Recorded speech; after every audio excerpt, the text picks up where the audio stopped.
Hi, it's Arnie again with the Monday Morning Cafe. Have a cup of coffee on me. So anyhow, the purpose of this is to help salespeople that call on realtors to sell more warranties, right? So that's the idea.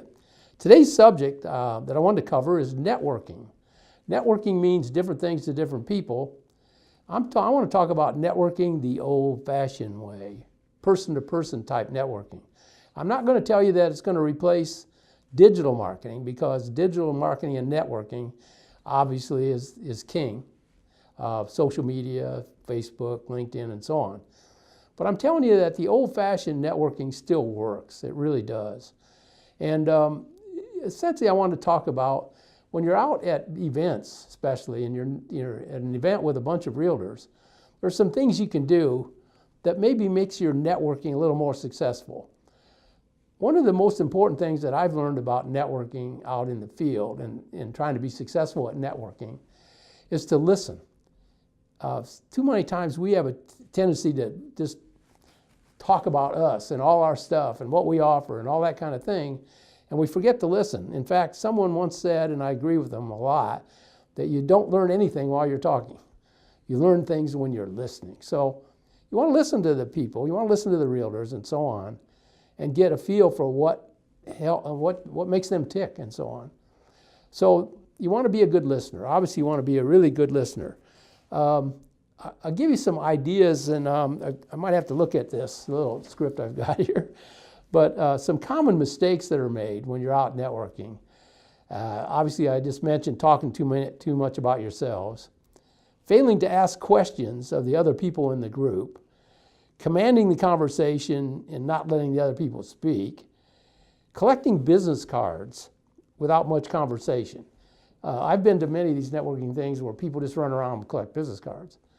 I'm not sure that's a bad thing, but there's probably a lot more things you could do with those business cards and so on. One of the tips that I have often made, or what I suggest, and it's been successful for me, is that I write on the back of the business card, I write little notes. It helps me remember what I talked to them about, and it also helps me to remember their name, believe it or not, because I look at that card.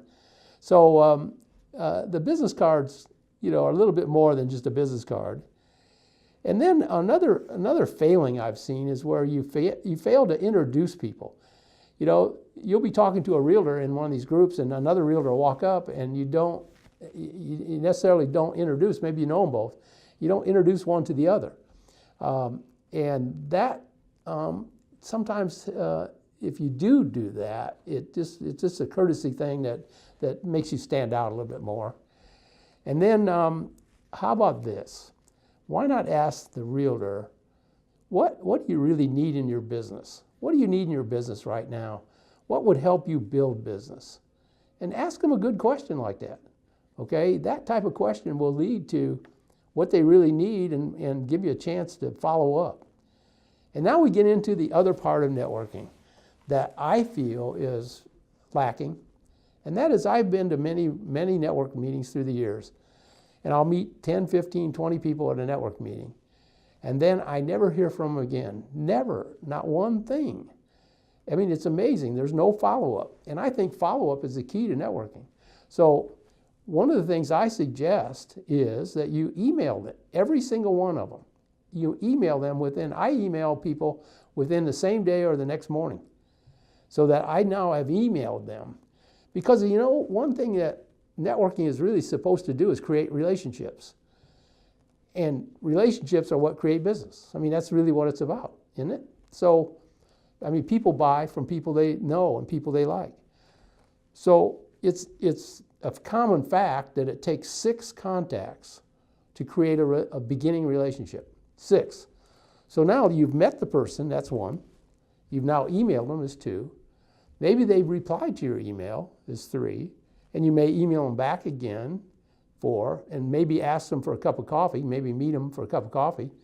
Maybe you can meet them at the Monday Morning Cafe, I don't know. But anyhow, the idea is the next contact maybe is face-to-face. Or you invite them in on your Facebook page, and so that's another contact.